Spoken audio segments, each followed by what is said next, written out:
everyone. Welcome back to Sisto Says, powered by Design 2147, New York City Code and Zoning Consultants. I'm here today with Ethan Jamron of T&D Management.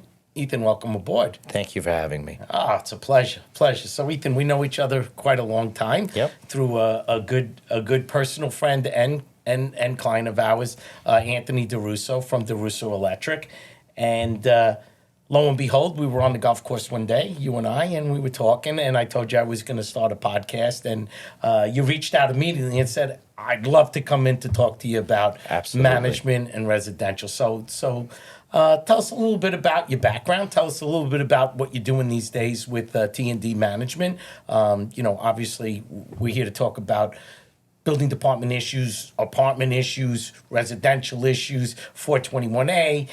There's a lot going on in your world right now. So fill us in a little bit about your past and your history, and give us a little insight on what's going on. Okay. I've been managing primarily rent-stabilized units for about 20 years. Wow. Really, my father, Ronald, I expressed to him that I wanted to get into the real estate business. And so he took me out back in 2002 in Ridgewood, Queens, and we found a 6-family together. And, with him and my mother's support, we bought our first building, and, the education for rent stabilization started. And, from there, I was able to purchase a few more properties. And then a few years later, I met Anthony DeRusso. And Through your dad, right? That's correct. Anthony knew my father prior, and my father has a great, relationship, and was a very well-respected person through his professional career. And we met, and I'll never forget, we went out for coffee, Anthony and I, and we just kind of spoke about the buildings and what I'm doing. And he said, why don't you just come to my office on Tuesday? And, we never spoke about money or salary or anything.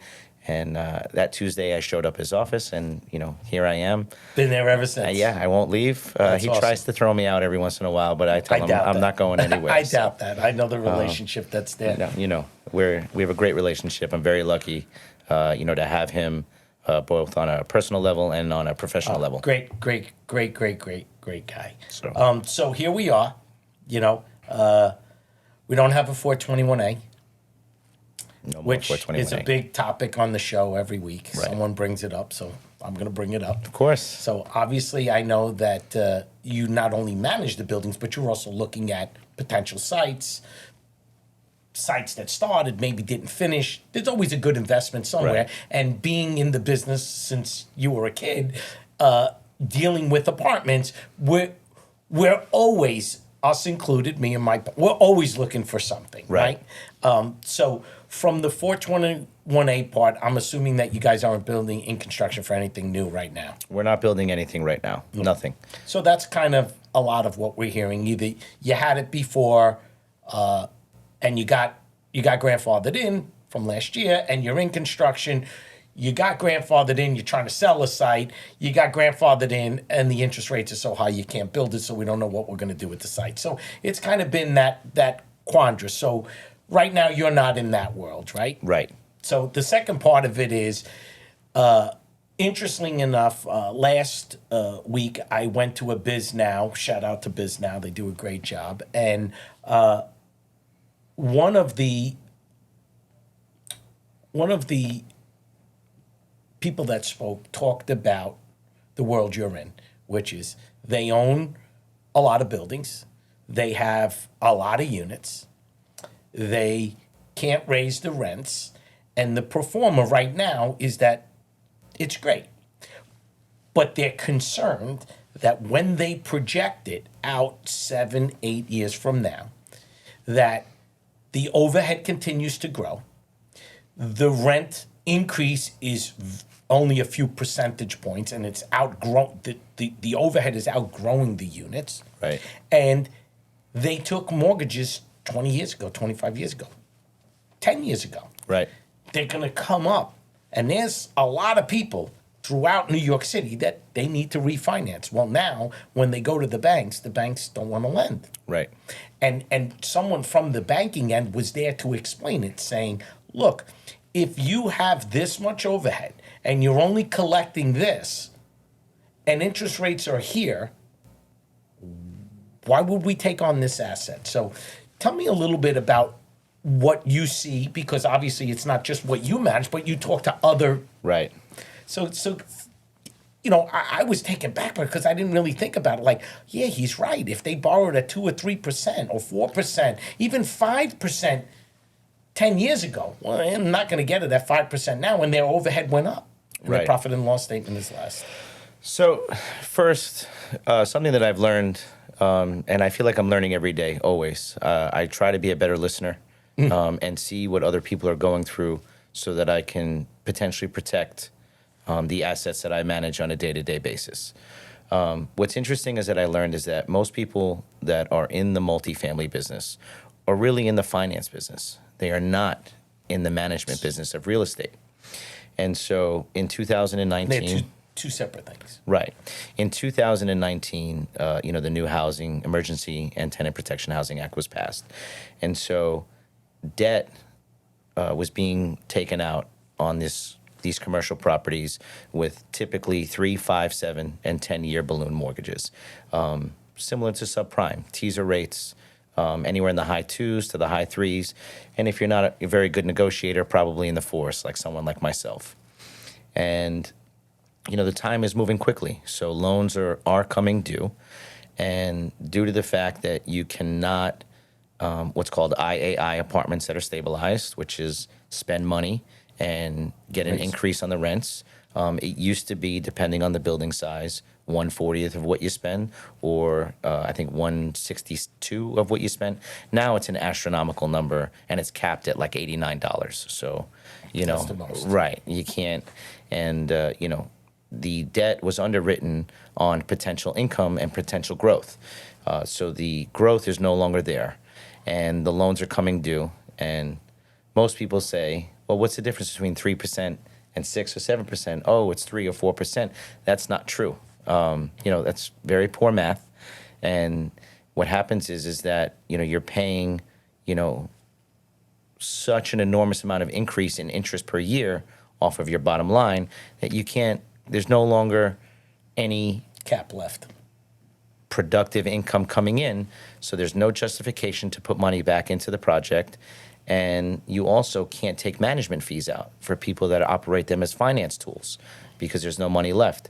So what I've heard and what I've seen people trying to do is to basically surrender the keys back to the bank, Which they don't want them. and what I've also heard, again, we've not experienced this. Thank God. Because we're very conservative, and I like that. We're very lucky. It wasn't like, you know, I'm so smart. No. We just got lucky to just be conservative. But the banks don't want the assets because they don't have the infrastructure to manage the assets. And so... And there's a cost to that. You just, like we just said, if there's no money left over, but Right. now you need to get a team to run these assets. Right. There's a dollar value there that's pretty high. And so, you know, it will come. It will come. Similar, in my opinion, and I'm not an expert in finance, and you know, it's my speculation that how is that different from '08? You know, commercial mortgages. You know, not too long ago, we saw some banks that were trading conservatively, and then the banks ended up having financial issues Yeah. because their investments were based on, you know, low interest. And so those banks Got in trouble. they got into some trouble. And, you know, there's always someone to buy the bank or Of put the course. money in. And that's where I think the opportunity will be is... Well, you know, it's one of the other topics that they touched, which, you know, again, I'm not an expert at, but they talked about Local Law 97, that buildings of a certain size, buildings of this, and again, may not be in your domain, but it's in New York City's domain. Right. That so now the overhead's higher. Now the rents haven't gone up. They got balloon payments that are due in a few years from now. The interest has gone up, and now they have to put money in. And it's big money. And it's it's not big small money. It's, Let's you just know, be... right. You It know, could be windows. It could be a facade. It could be a roof. It could be your boiler. It could be all of your electrical. everything is expensive. Everything is expensive. So here we are. Again, I think that's going to fuel it as well. And back in the day, you took your building, you took that asset, you gave it back to the bank, and the bank said, "Okay, well, this is a home run for us. We'll just we could sell this more than what we have left over." Right. Now they don't even want it back. There's no equity. There's no equity in it. There's no equity. Right. So that's a pretty scary thing. Right. That's a pretty scary thing. So again, we don't want the show to be always about, oh my God, this is what's going Right. on. But these were very serious topics that were discussed at that seminar. Right. So from there, we went to a different place, which was looking at and they talked about office to residential conversions Yeah. and how expensive they are, and that the city is trying to put out some ideas and some new laws to create some incentives for people like yourself, Right. to go and say, "Hey, I have this office building in Maspeth. It's a small little, but we could make 5 apartments out of it. We could make Right. 4 apartments out of it. We can't rent it, so." Long-term lease, they move out. We got nothing left. At least if they allow zoning to change, and we can create these smaller apartments. I mean, smaller neighborhoods will get these apartments versus having a storefront with nothing above it because they were offices and we can't rent them. Right. It'll start to change neighborhoods. But the developers were saying without incentives, it's very difficult. What's your opinion on that? So, if you ask people that own office assets, they're going to tell you that, oh, office is coming back, office is great, price per square foot. Again, that's just what I hear people saying to me. And then what I hear from the community where I live is people are still working from home. Yes. Or they're only going in X amount of days a week. Yeah, the rule right now is somewhere, from what I read the other day, including my own office, about 66% of the time you're lucky. I think that waking up every day, going to the job, makes a more effective worker. It's my opinion. Not all agree with me, but I do think that converting office space to potential residential would increase the value of the asset, because right now in today's market, rentals are very high. Oh, good. Well, they're short. Rentals are high. And it's not just, the shortage is across the board. Right. It's not about, apartments that are 15 to 1,800, we can't find them. You can't find any apartments. And that was part of the seminar also, is that it goes from here to there, and there's a problem Nothing in the through the middle. whole spectrum. It's not just that one piece. I think the issue with the middle numbers is that as a manager, you have someone vacate a unit, and we can take a stabilized unit that's 1,500. It may require a tremendous amount of money to bring that up to today's standards. For example, de-letting the unit, the older buildings, moldings, things like that. Sure. That's expensive work. Sure. Upgrading the kitchens and beds. Right. And, So the con is how, as a manager, do you effectively How do you balance advise, your owners and the people you work for, hey, I need you to spend 40, 50, 80, 120, and yes, people do or used to spend those big numbers because you were able to legally increase the rents To the the market demand rate. is there. Right. Now we can't. Right. And so it's That's a extremely challenge. difficult. Right. Landlords, I've heard, they keep the units empty, they board them up, and they pray for change. And that potentially can really add to the problem we already have. There are so many things that can come up, and until you've experienced certain things, you get a squatter, for example, that can happen. So if you have a bigger facility and someone gets into that unit and they stay, not only are they going to stay, they're going to stay for a very long time, and the chances of you having success of getting that unit back is going to be very low. First, more likely or not, a program will come in to subsidize, where that's great. At least you're not getting zero. But at the same token, you have lost control of your unit. asset. You are not in control of that specific asset. You're clearly being told what By to someone do. else to do. Right. And so, that to me seems just unfair. Now, I think that there are some opportunities that the state can create for building owners in terms of looking to place people, which is if they if they gave incentive for programs, all programs, Sure. to landlords that would allow landlords to increase to a more market-effective rent by accepting programs. Now, everyone knows, oh, I have an apartment for rent. Oh, do you take Section 8 or do you Right. take FEPS? You know, the laws are there. You know, you can't say no, you can't do these things. I do believe that mom and pop owners and landlords, you know, they want to be in control to who they rent to, but you can't control everything. I think if the state were to offer up situations, programs. no, programs where you as a landlord find the legal rent here is 1,500, but 3-bedroom vouchers right now are paying 3,000. If you take a program from HPD or any of the other many programs, will allow you to collect what the voucher maximizes at. Therefore, there's a huge incentive that could save the asset for the landlord.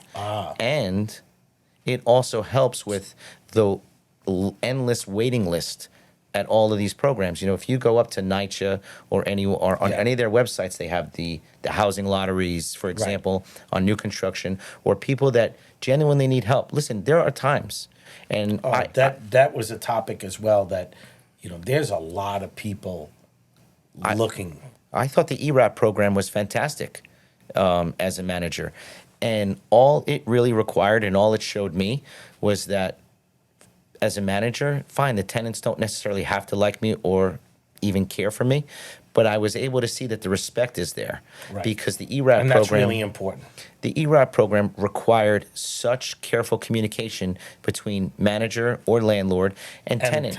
And for every tenant that's out there that wanted to curse at me or put me down or whatever, say, listen, you know, no one's working. This is what's going on. This is a state program. We're going to work together here. Right. You know, and I was going. There's no better partner in any business when the private sector and the government join together on a good program. There is nothing more powerful. And a 421A Right. is that program.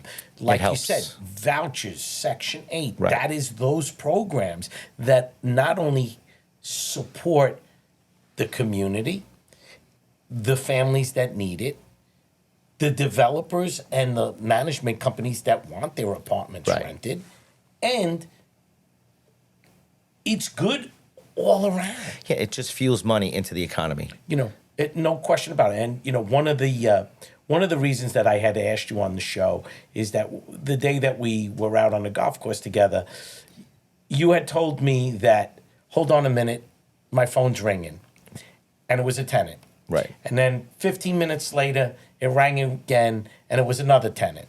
And then we went inside, and we were hanging around, and we were lounging and waiting to have dinner, and the phone rang again. You said, excuse me, I got to go outside and take this call. And one of the things that I remember clearly, Ethan, was that you had said, I always pick up my phone for my Yes, tenants. right. It could be 7 days a week, 24 hours a day. And honestly, I was incredibly in awe of how much respect you had for your tenants. Well, I appreciate that. Thank you. And one of the reasons that I wanted you to be on the show was that it's a two-way street in the management world. It's not one-sided the way sometimes it gets portrayed that the landlords are. It's about teamwork. And you know, I say that because I consider partners. that's a great compliment to anyone that I can say that I was with someone who runs a difficult job of, you know, things break in buildings. People don't have access. Water goes Things down, happen. electric goes down, cable goes down, but you don't own the cable, but they're calling you to let you know Right. that the cable's down, right? So that's very impressive. And kudos to you and I appreciate to that. Anthony for running your buildings that way. I think that's awesome. So tell me a little bit about that experience, because one of the Sure. reasons I wanted you to come on the show was to tell the audience a little bit about running a building and the day-to-day of, in these times where everything is so expensive, difficult to get product, difficult to get people out there to do the work. And, you know, give us a little background on that. Again, you know, I come from a big family, and, you know, really my parents, it starts always there at the beginning. Communication is key. You don't always have to agree. You can agree to disagree. You can disagree to disagree. And people will always say something that they mean or that they don't mean. Correct. Phone calls and conversations can get out of control. Of course. And as Just go to a family dinner. but as you grow and mature, and even I say this about myself because I'm learning more and more about controlling my attitude and my focus. It's about understanding your goal as a manager. And yes, we're in business with the tenants.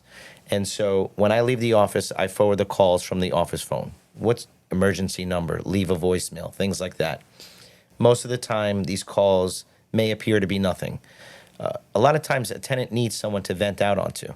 Correct. And so they need someone to talk to. And it seems very simple. It's not. All the Nothing negativity, anything and it's not always that they're necessarily cursing at me or saying something bad about me. As an example, most recently I had a woman call me. She had a mouse in her apartment on a Saturday evening. So very short and brief, I said, we're going to do everything we can to make sure we can address the issue. Put down traps, fill the holes. Again, you start to have experience to where the mouse is coming from and what to do.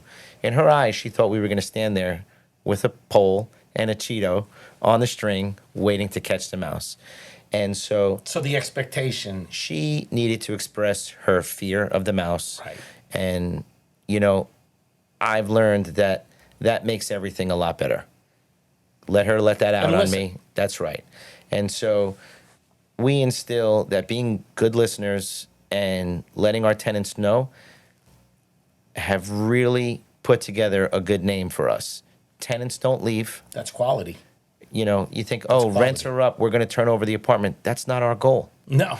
Okay, that's not our goal is to get, $100 more or $200 more. That's not the goal. Stability is a great thing. Right. Especially in the real estate business. And, whether it's free market or stabilized, it's actually the same thing. Same thing. When you have tenants that, maybe used to leave their garbage in the hallway, for example, I'll take it out later.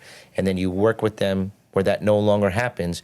You are also cleaning up the building. You're cleaning up the environment, and you're also protecting the asset in itself. So I try to utilize that attitude, not just with myself, but everyone that we work with. Let the tenants yell at you. Let them say what they want to say. Right. And the best part about that is that, I think a lot of times as we get older, we either go in two directions, in my opinion. Either we listen less or we listen more. And as I've gotten older, I've tried to listen more. And that's tough for me because I like to talk. You like to talk. I love to talk. I'm a chatter. Yeah, you and I, when we get together, and even with my wife, we were together at a function together. That's and right. my wife adored you because she's like, oh boy, Ethan can really talk just like we're the you. Same. And we were the same, and we could talk about any topic, right? That's right. But we also are good listeners because I remembered that clear as day, that conversation about you picking up the phone every few minutes. Right. And to me, I think that there's a lot of really great ideas that are around New York City to help the housing issues. I think that Eric Adams and the governor, Hochul, are working together. They're hearing what the New York City residents are talking about. Right. But unfortunately, you deal with the DCHR. It's a huge organization. Things take time, and that's where I think that a lot of, if you're not involved in it, and you don't, this show has given me a lot of education. Right. That there are ideas that are out there on the multiple dwelling law, but it's a state law. It's implied to the New York City. It hasn't really been revised in 60 years. So you're rolling your eyes. But now they got to pass something, and it goes here, and it's got to go to city council. So these things, although we think there's these quick fixes, Ethan, I say that, and you're rolling your eyes, but what I'm talking. They don't work. Anything that's quick is no good. Exactly. And you learn that. You actually, we all learn that the hard way. The fast buck. Yeah. It's never good. So things are going to take time. Just to go back for 1 second, the communication with the tenants, just for clarity, it's not always negative. There's a tremendous amount of positive. Like, thank you for doing this. This is clean. This looks great. It is really, really nice when you just communicate on a positive level. For example, something simple. My hot water's not working. You know, it's 2 a.m. We'll be there first thing tomorrow morning. As a manager, just make sure that the scheduling is accurate. You can't tell someone, hey, take off from work because we're going to be there for a repair, and then completely, not show up, blow them off, things like that. Keeping a detailed schedule, focusing on that, following up, it goes the longest way. And when you just create good communication with all of your tenants, whether it's retail, residential, anything, it goes a long way. And I'm just very direct. So if they want to have a conversation about something, if it's a yes, no, I don't go into some dialogue. It's either yes or it's no. If they want to know why, we can have that conversation.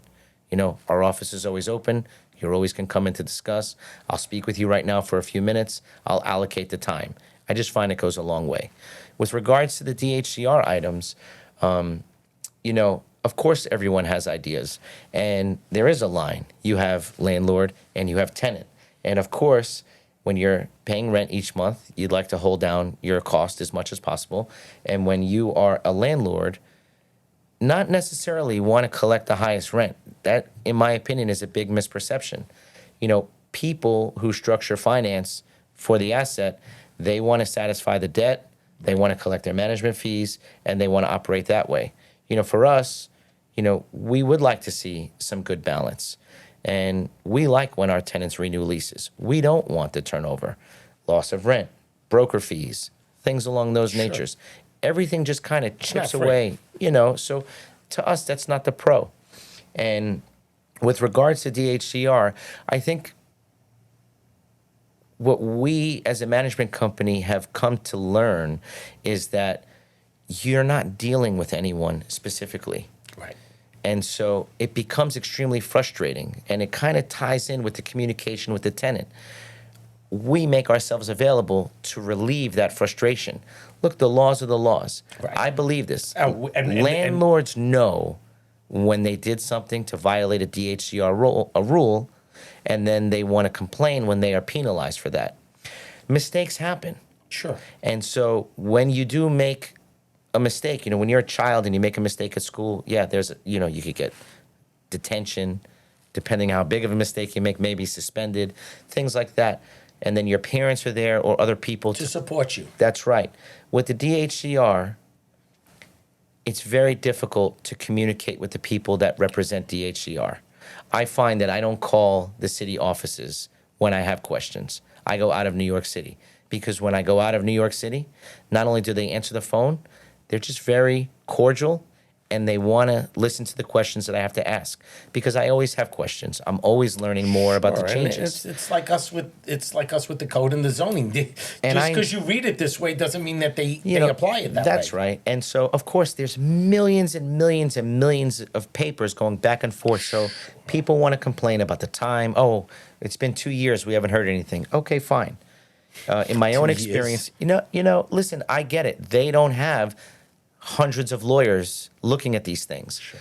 What happens is their budget restraints like everyone else. What happens though is that, you want not just clarity. We go to court, we do things, and yes, they have a process. You can appeal decisions, and then you can appeal again, and obviously these all add to the expense line at the property, or in the management company, and you can never speak to anyone about the cases that are going on. And in fact, recently, I called the DHCR and I said, we made a mistake. We want to put a unit back into rent stabilization. We're just trying to figure out at what rent. And the caseworker said, you have to wait for a ruling from the DHCR on that. And say, okay, no problem.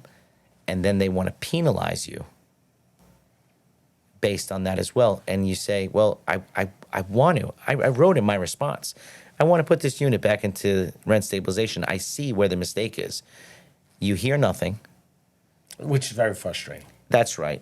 And at the same token, you believe that you follow all these rules and you do certain things and that you provide the information. For example, cancel checks, work contracts. Sure. The rules have changed so much. Renovating an apartment, what you put into it, Why is the rent this, not this? Again, not having anyone to speak to. And then what becomes the most frustrating is that, of course, I don't want to use the word lose. When you have a ruling that's not necessarily That you wanna- 100% right, that you in wanna your appeal. favor, or you want to appeal, again, in Stuff's housing all over. court, and not everything is a non-pay in housing court. You have tenants that are saying, I'm withholding my rent because my elevator is not working. Fine, normal, typical things. Sure. We actually don't have a lot of that because we feel like we manage very well, and we always communicate with our tenants very Thank well. God. But again, when you're in court, you have, whether it's the two attorneys that are speaking, and sometimes you have a tenant that's not represented. Right. I understand me saying this doesn't mean anything. My attorney is not going to risk his license by lying to one of my tenants. Right. He's not going to do something illegal. But at least there's communication. I think the biggest negative thing to point out is that the communication between DHCR and landlord is nil. There is none. Yeah, that's tough. And I don't know it, so I'm not an expert. That's why you're here. And even when you have your attorney, all you're doing is you're writing on your behalf to the DHCR, and then they write back to you. I did terrible in school. I'm a terrible writer. I am. You know what? Thank God we don't email. My emails, the grammar, the whole nine. It's really, really bad. And I love sending my emails out to people that I work with in my office. Do me a favor, just give this a read. Please just correct it. Right. I definitely use... Listen, we all know our strengths. Right. And so there are changes that can be balanced. Well, I think that goes across the board. One of the things, even with HPD, that was there at the seminar was that they've spent a lot of money in doing these new programs on the internet for people to apply, and they've gotten a lot of positive feedback from developers. But the biggest issue that they have is they can't review the plans. Right. It's taken them months and months, and they addressed it. They lost people. They weren't paying enough. So they weren't getting qualified people. So now you already have a problem. Then you're looking to replace the people. Right. You put it out there that you're looking for people. The salaries are so low that they can't make it in New York City with those salaries. They have a budget. So it not only made it worse, it made it catastrophic. Right. Because now they got more applications, nobody to review them. Right. And, there's situations that, I was part of a team back last year that talked about trying to streamline C of Os and things like that. And one of the complaints was for the Parks Department and getting a tree permit. There was one person for 5 boroughs. Right. That are reviewing Every everything. single new building has a section that's based on frontages, how many trees you have to plant. That means every change of use, every new building had to deal with Right. one person. It would take 6, 7 months. And one developer said, so how's this possible? I'm paying interest on my interest on a construction construction loan. loan. The banks want me to close. How do I convert to if I can't get a final CO Right. because I'm waiting 7 months for someone to say, yeah, your trees are good. No, your trees aren't. There's always going to be, the pros and the cons. And certainly, especially with development, waiting is half the battle. And again, depending on the size of your project Sure. and things like that. The city, the state, there are things, again, that, that we can could do be better. And, I'm 43. So, I'd love to see, programs for people that work for the city. Build a building, offer the police, fire department, city agency workers, things like that. And if you're saying that the city doesn't necessarily, budget for salaries, Give them something else. give some type of incentive to the landlord saying, hey, take your percentage of your property. Anyone that comes in that it works for a city agency, it could be a school teacher. Right, give them anybody, whatever you Anyone choose. that is a city job, and say, real estate tax credits, on Correct. property tax is an easy There's way. so many ways but to really, do it. all that does is just shift left pocket, right pocket. But by putting more people, professional people, workers into these communities anywhere in the boroughs, you will generate more cash flow across the community, or supermarkets, restaurants, things like that. All just will, those dollars are all going to create tax dollars that go back into the state No and doubt. funds and things like that. So As we conclude the show, Sure. once again, thank you for coming. it's my pleasure. I put all my guests on the spot. Okay. I kind of warned you about it up front. I always, Andrew Peters, who was on the show, always said, too many of us look in the rearview mirror and never look forward. And he is in the estimating world. That's what he does. And he does construction budgets. And his job is all about forecasting. Okay. So I'd like for you to give us one prediction Okay. about a year from now. What does the housing market look like, where every day we are thousands and thousands of apartments in the rear?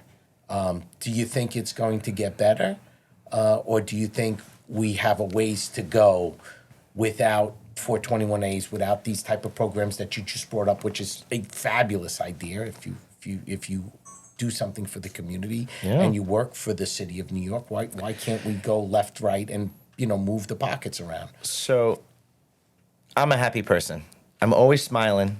And optimistic. And that's right. I am very optimistic. 100%. And a lot of people call me and they tell me, well, what do you think of this? What's your opinion of this? And I love the respect that I get from people. It makes me feel great in my heart. This is your issue, ask Ethan. He really has a lot of experience with this. I try to be happy, focused, and positive, optimistic.